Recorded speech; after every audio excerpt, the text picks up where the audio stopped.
Rebonjour tout le monde, merci d'être présent à cette conférence de presse. Donc l'idée c'est bien évidemment de faire un point d'étape en cette fin de saison, qui a pu aller au bout. Déjà, on va s'en féliciter. C'était pas le cas l'année dernière, donc voilà, et de fait on a un remerciement tout particulier à toutes les communautés qui ont entouré le club, bien sûr, les partenaires qui nous ont suivis, des bénévoles. Et puis on va évidemment saluer les joueurs et le staff, le public qui a été patient, et puis quelques-uns qui nous ont même suivis à Biarritz. Donc, ça c'est vraiment important pour nous de les avoir à nos côtés. Alors une particularité cette année, c'est qu'on a un clin d'œil particulier aux anciens. On n'a pas pu peut-être fêter autant qu'on voulait le Nîmes, puisqu'il nous a quittés avant le quart. On souhaitait faire plus de choses autour du match. Ça n'a pas été forcément de façon, on va dire, réglementaire autorisée par la Ligue. Mais sachez qu'il a été particulièrement... la pensée a été forte dans les vestiaires pour lui. Son esprit combattant, donc nous on va lui dédier cette saison.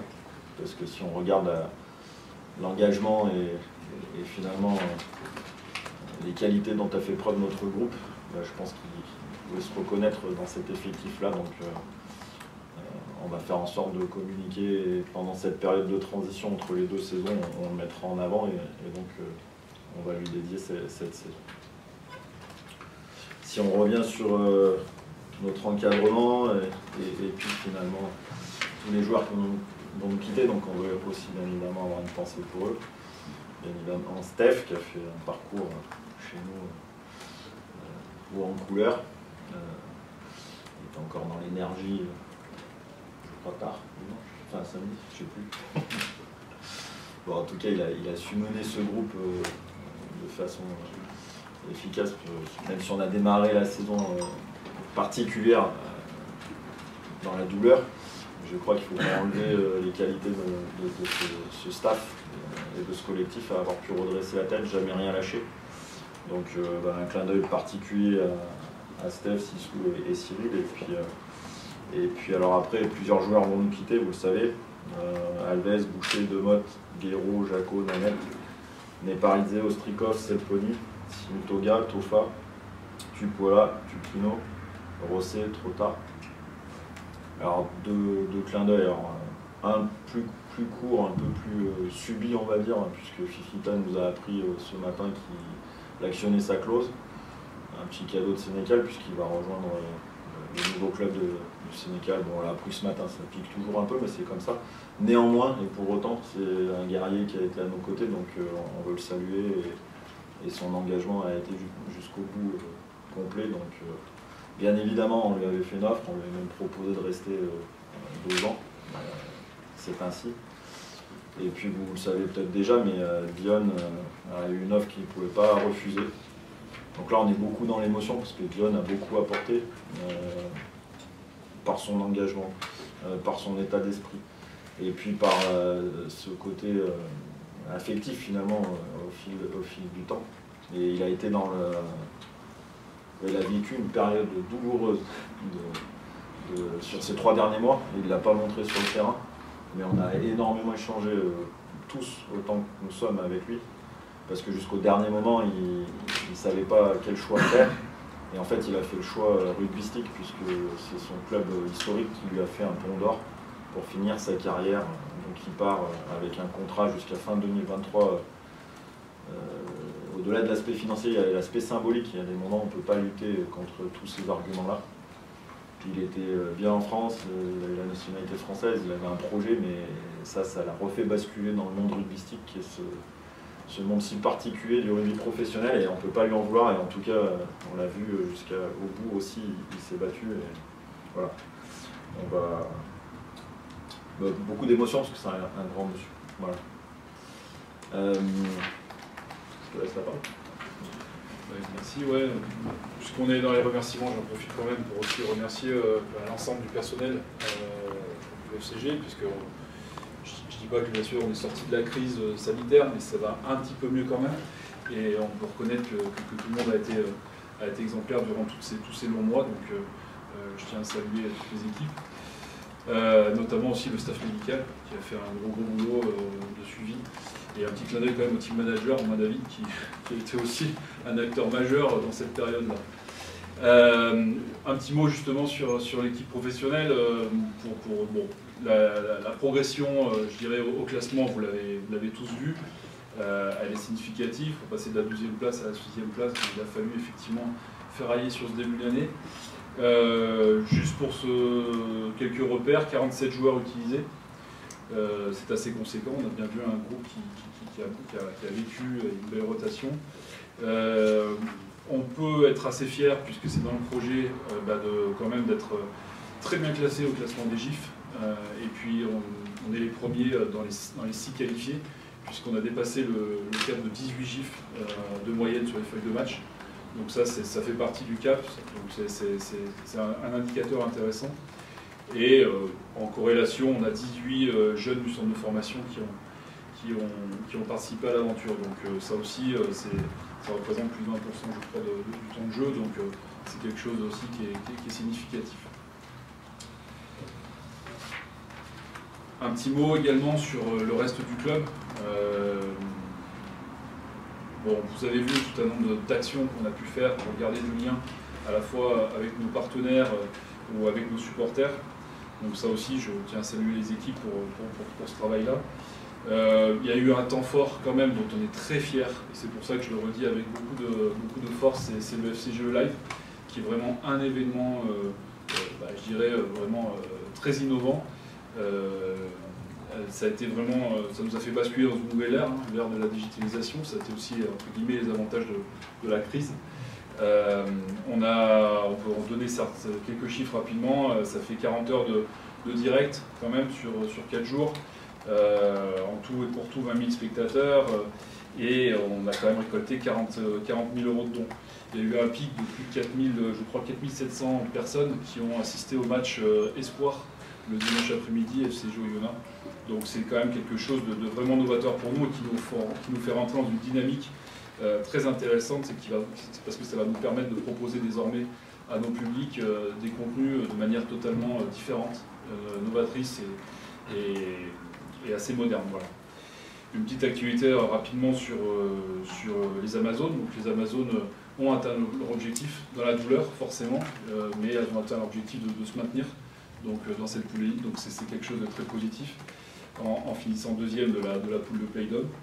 Et très peu de choses à dire sur la préformation, puisque forcément très peu d'équipes ont matché, mais l'équipe Espoir a échoué aux portes de la demi-finale de la poule élite, donc reste quand même dans le haut du panier des équipes Espoir, malgré le fait que forcément on est forcément pioché dans leurs effectifs pour enflouer l'équipe professionnelle.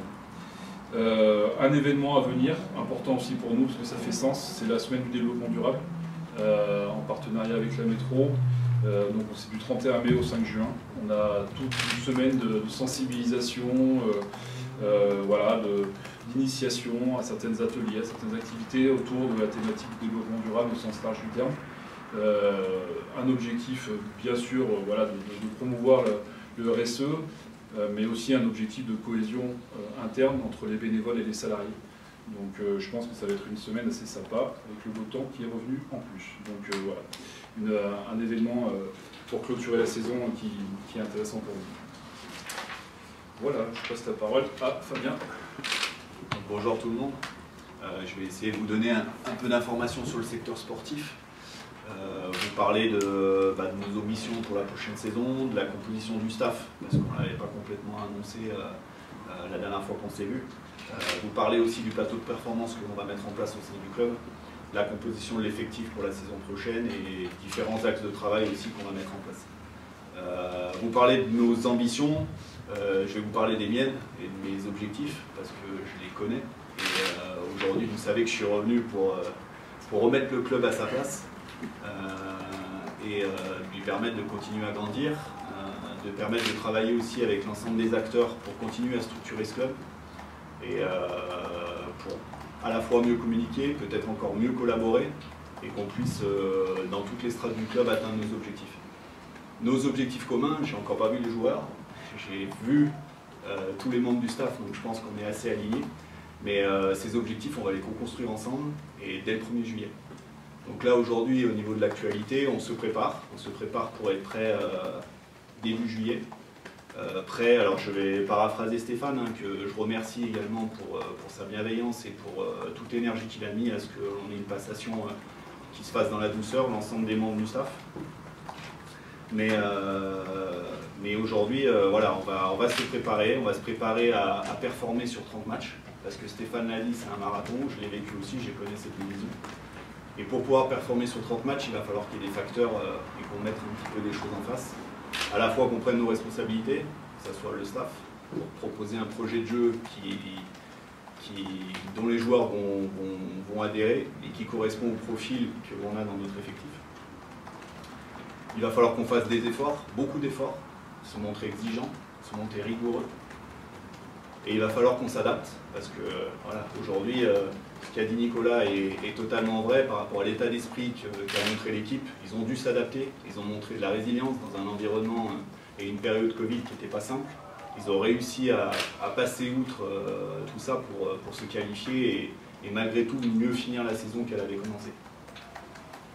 Donc forcément, nouvelle organisation, des nouvelles personnes qui vont arriver dans le staff, des nouveaux joueurs qui vont arriver également.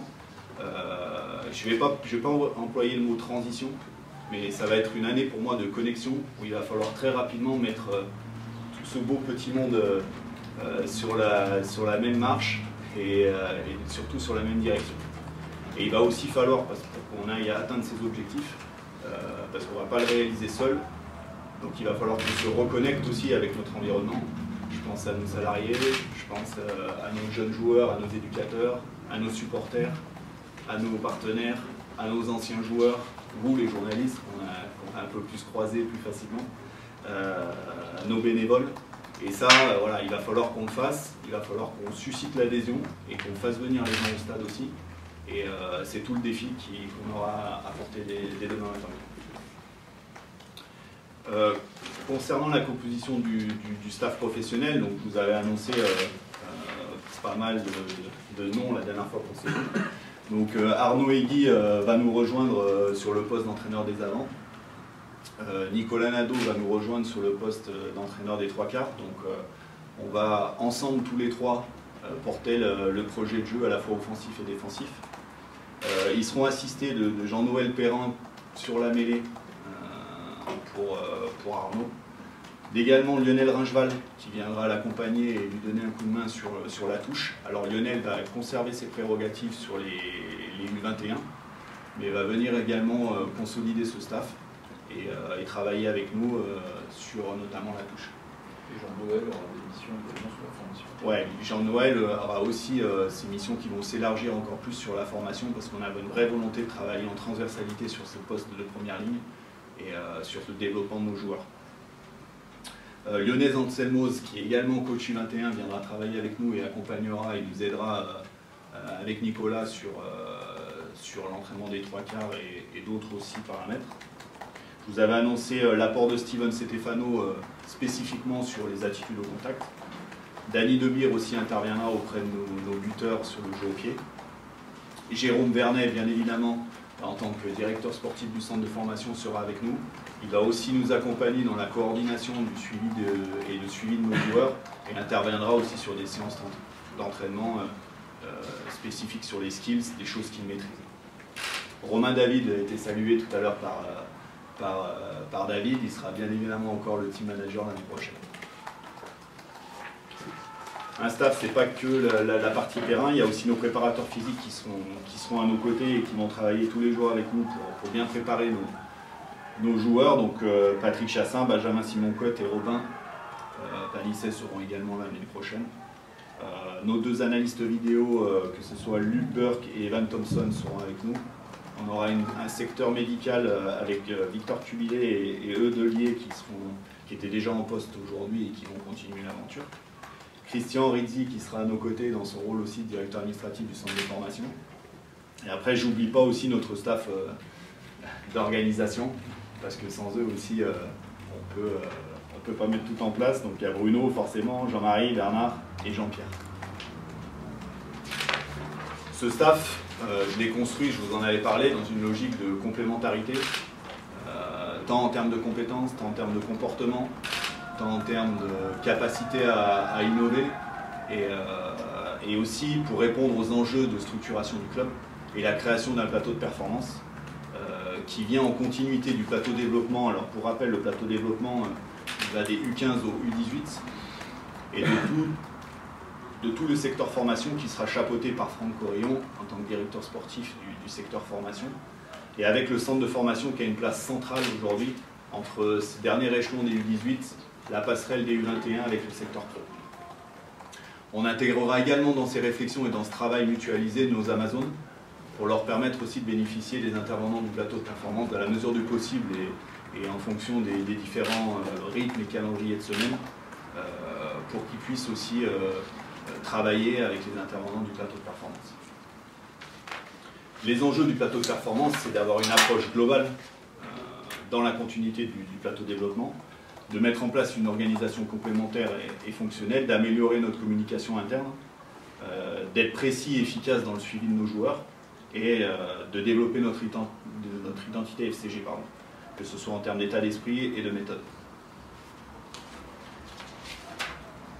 Le plateau de performance s'intègre dans le projet Défi qui est développé déjà depuis de nombreuses années au sein du club et il doit permettre à nos joueurs, quel que soit leur âge, de continuer à progresser en individualisant le travail et en développant leur autonomie. Donc, pour moi, le joueur, c'est le seul gestionnaire de sa carrière. Donc, je vous parlais de prendre nos responsabilités en introduction. On va permettre aussi à nos joueurs de prendre leurs responsabilités dans leur travail au quotidien et dans ce qu'ils ont besoin pour continuer à se développer. Et ça, sur l'ensemble des dimensions de la performance, que ce soit sur les habiletés techniques, que ce soit sur la dimension physique, que ce soit sur la dimension mentale et sur toute la performance invisible dont je parlerai à la fin. Au niveau de l'effectif pour la saison prochaine, donc, on aura 42 joueurs, 29 joueurs professionnels et 13 joueurs avec des contrats Espoir Pro. Au niveau des piliers gauche, nous aurons Jérôme Ray, Elie Glenn et Zach Gauthier. Et un nouveau joueur qui va nous rejoindre, Lucas Goguinava, qui nous arrive d'Angoulême. Au talon, on aura Jean-Charles Orioli, Lilian Rossi, Mathis Saragalet, Yanis Jiménez. En pilier droit, Ilia Kakadjvili, Régis Montagne, Nikas Valadze et Thomas Toffa, qui nous arrivent de Bayern. Sur le poste de deuxième ligne, sur des profils 4, nous aurons José Madera et Thomas Leno. Sur des profils 5, Yann Heuss, Adrien Vigne et le joueur qui viendra en remplacement de Leva, parce qu'on l'a appris ce matin. Et voilà, je rejoins Nicolas dans ses paroles. On a fait le maximum pour lui permettre de continuer l'aventure, parce que voilà, on valorisait son engagement pour le club. C'était un de nos leaders de combat. Il a fait un choix qui lui est propre et qu'il faut respecter. Maintenant, on a un projet, nous, à mener et des défis à relever. Donc, on va trouver quelqu'un qui veut s'inscrire dans ce projet et qui va nous apporter quelque chose. On a déjà commencé à... Oui, on a déjà anticipé et on a bossé toute la journée sur le sujet. En troisième ligne, donc, on aura Clément Osseli, Steve Blanc-Mapaz. On aura Noah Laifonua, Thibaut Martel, un nouveau joueur, Marnus Schoman, qui nous arrive des Bulls en Afrique du Sud. Au poste de numéro 8, on va avoir Julien Ruot et Pio Muarrua qui arrive de Mont-de-Marsan. Petit clin d'œil aussi à Antonin Berruet, qui aujourd'hui est en attente d'une décision par rapport à son état de santé qui arrivera en juillet. Mais quoi qu'il se passe, Antonin sera grenoblois la saison prochaine. Que ça soit positif ou négatif, voilà, c'est quelqu'un qui a monté une force de caractère, un engagement dans toute cette période-là qui force le respect, et quoi qu'il se passe, il sera parmi nous. Et on a des jeunes joueurs qui sont dans l'antichambre, Victor Léaumont. Voilà, là je vous cite les joueurs pro et espoir pro, mais durant la préparation physique, on va monter à 48 joueurs, avec des joueurs du centre de formation, dont Victor, dont Arthur, qui vont jouer sur les derniers matchs. Au poste de demi-mêlée, Jérémy Valenceau, Eric Escande et Florian Zupan. Au poste de numéro 10, Corentin Glénat et Thomas Fabien. Ah, non, je sais pas pourquoi. Ouais, j'allais juste après, mais Ah bon. c'est pas grave. Donc oui, Noah Leifenois va prolonger et sera grenoblois pour les 3 prochaines saisons. Au centre, donc, nous aurons Adrien Séguret, Romain Barthélémy, Romain Trouillou, Romain Fusier et Bautista Escoura, qui nous arrive de la Major League, qui est encore en course, qui va certainement se qualifier parce qu'ils sont 2e. Donc il arrivera cet été. Au poste d'ailier, on aura Lucas Dupont, Karim Kadiri, Timo Sinagouza, Benito Massilevou, Fabien Guimin, Wilfried Huleux. Et au poste d'arrière, Ange Capozzo et Jonathan Bousquet. Wilfried Huleux qui est polyvalent aussi au poste de centre. Ouais. Donc après, je voulais simplement finir voilà, sur. On a beaucoup parlé de performance et sur des choses que l'on va mettre en place pour développer les différentes dimensions. Je vais mettre un focus particulier sur la performance invisible. Donc on va mettre en place un suivi avec une nutritionniste qui est spécialisée dans le sport. On va aussi éveiller nos joueurs à l'importance du sommeil. On va leur permettre de faire l'inventaire de leurs ressources comportementales à travers des outils pour que, s'ils le souhaitent, ils puissent aller développer aussi un travail sur l'aspect mental, parce qu'on sait que c'est important. On est dans un sport soumis à différentes pressions et avec un rythme très intense, donc on peut aussi avoir besoin de travailler sur ce volet-là. Et on va continuer à travailler avec l'ensemble du club, parce qu'aujourd'hui on a un département recherche-innovation où on développe des projets pour justement continuer à être innovant sur le travail lié à la performance, que ce soit sur les habiletés techniques, la dimension physique, où on a des gens aujourd'hui en interne qui développent des thèses en lien avec la Fédération française de rugby, que ce soit sur l'aspect tactique, où on va être en continuité de ce qui est fait sur le secteur formation avec le labo du G et Franco-Rayon. Et il faut qu'on se mette en recherche d'innovation aussi sur le développement de ces phases de jeu et de ces habiletés techniques. Voilà un petit peu pour ma partie. Merci. On passe un petit focus sur la partie économique. Donc, bien évidemment, le club a été dans la turbulence de la Covid. Donc, forcément, pas de billetterie, des partenaires un peu émoustillés, des abonnés aussi. Donc, déjà, cette nécessité de faire appel à la solidarité, donc on a mis en œuvre un certain nombre de communications et de tout peu, parce que finalement les décrets sont encore en train d'être finalisés, mais en gros on a la chance quand même en France d'être accompagné par l'État au travers de différentes aides. Le club a bénéficié du maximum d'aides et a pu optimiser toutes les aides que l'État nous a mis à disposition. Plus récemment, donc, on a le fonds qu'on appelait historiquement fonds de solidarité de billetterie, qui a été un peu modifié et qui va nous permettre, encore une fois, d'aller peut-être chercher un peu plus de subventions. Pour autant, ça ne suffira pas effectivement à se passer de la solidarité de nos abonnés, de nos partenaires. Donc aujourd'hui, on est en train de discuter avec chacun d'entre eux pour pouvoir solder cette saison et puis envisager plus sereinement la saison prochaine. Et on a fait un plan à plusieurs échelons, notamment, bien évidemment, d'abord, si possible, de ne pas faire en sorte qu'ils demandent le remboursement. Pour autant, on a conscience que toutes les entreprises n'ont pas toutes le même impact lié à la Covid, donc on donne aussi la possibilité à, bien évidemment, bénéficier d'avoir d'échanges. On peut aussi penser au fonds de dotation, qui est peut-être une autre façon de participer à accompagner le club. Mais on a aussi la possibilité, et ça c'est nouveau, et c'est une forme d'agilité par rapport à la situation, on donne la possibilité à ceux qui le veulent de pouvoir échanger, entre guillemets, céder leurs créances contre des actions du club.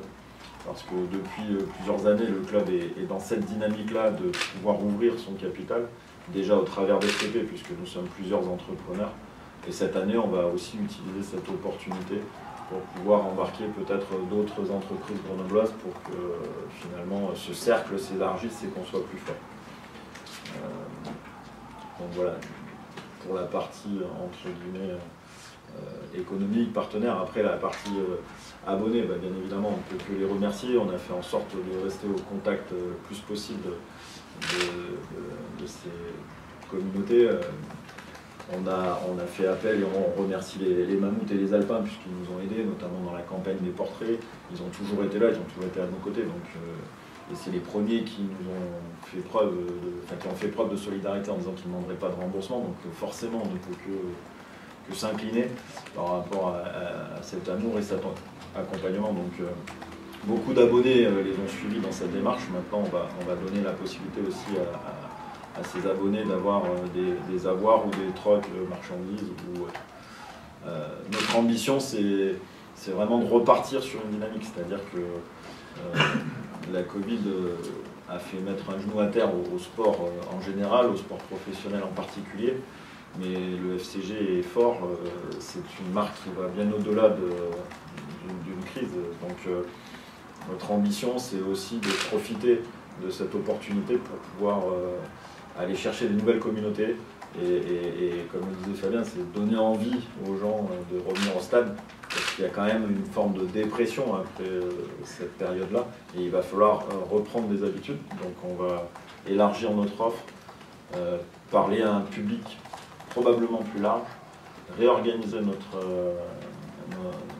force commerciale pour pouvoir aller de façon beaucoup plus diffuse chercher plus de communautés, plus de partenaires et plus d'acteurs économiques, quelle que soit leur taille. Donc voilà, on a cette ambition-là parce qu'on a un bel outil, le Stade des Alpes, vous le savez. On a des choses qui sont, d'ailleurs la pelouse est en train d'être changée. Les travaux ont commencé cette semaine. Donc on a vraiment cette chance de pouvoir partager avec le GF38 un outil que l'on peut améliorer au fil de l'eau. Donc à nous maintenant de faire en sorte de le remplir. Bien sûr par l'équipe, mais pas que, par tout ce qu'on va pouvoir faire autour. Juste une précision sur les abonnés, il y aura un mail qui va partir à leur intention début juin avec toutes les modalités, toutes les possibilités qu'ils auront, comme on a pu le faire pour les partenaires récemment.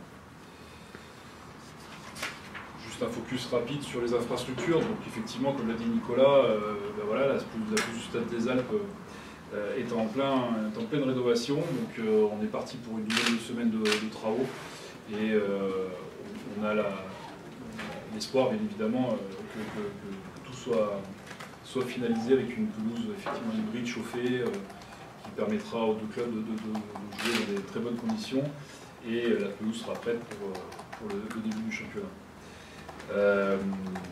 En parallèle, toujours pareil de terrain, sachez qu'on fait aussi évoluer notre centre d'entraînement puisque c'est un gros projet quand même pour nous. On va créer un synthétique à la place du terrain annexe. Et là, logiquement, sans aucun problème, les travaux devraient débuter aux alentours du 15 juin. Et là, pareil, ça va être pris tout l'été. C'est très important pour nous parce que c'est un terrain qui est extrêmement utilisé par l'ensemble de la formation, par les pros aussi quand les conditions sont difficiles, par les filles, donc ça fait sens. On est dans une réflexion toujours pareil RSE, donc là on travaille aussi à l'amélioration de notre quotidien ici. Et bon, c'est plus de l'interne, mais c'est important pour nous de faire en sorte que les équipes travaillent dans de bonnes conditions. Et puis revenir juste au Stade des Alpes, on est toujours dans ces échanges permanents avec le GF38 dans le cadre de la société et en lien bien évidemment avec la métro sur ce qu'on appelle le plan pluriannuel d'investissement où effectivement on est en train de réfléchir le Stade des Alpes sur les 10 prochaines années.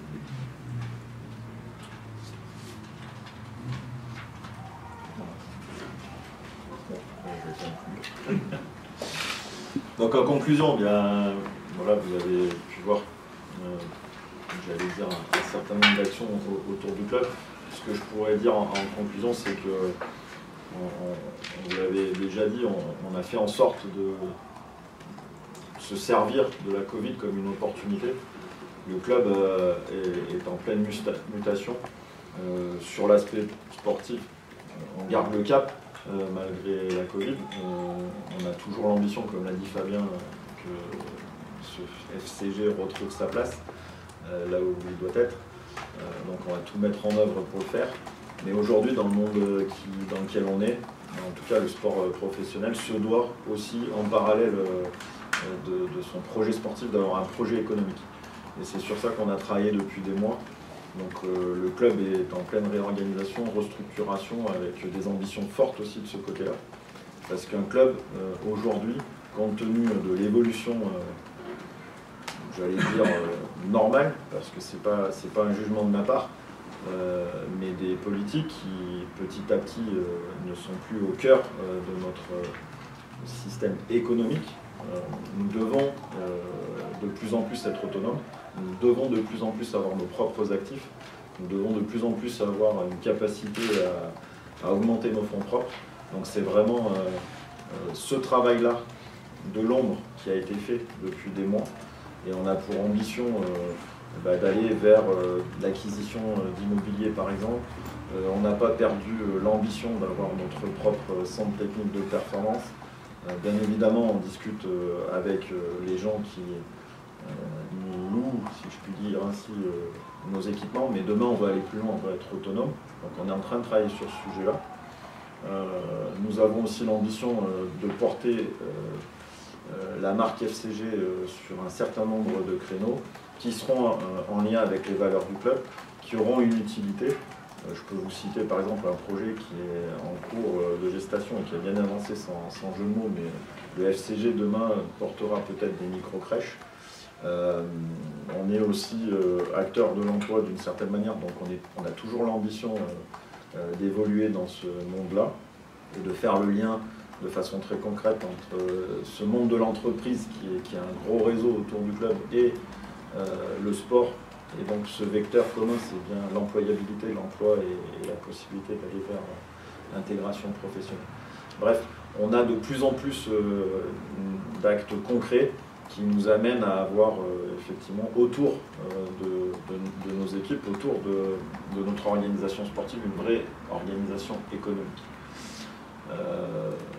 Ça commence à se savoir, ça commence à porter ses fruits aussi au travers d'une certaine attirance, peut-être, mais ça je ne pourrais pas aller bien plus loin, de nouveaux compagnons économiques qui vont nous rejoindre dans les mois qui viennent, parce que comme je vous l'ai dit, le cercle des actionnaires est ouvert, donc il va s'élargir dans les mois à venir.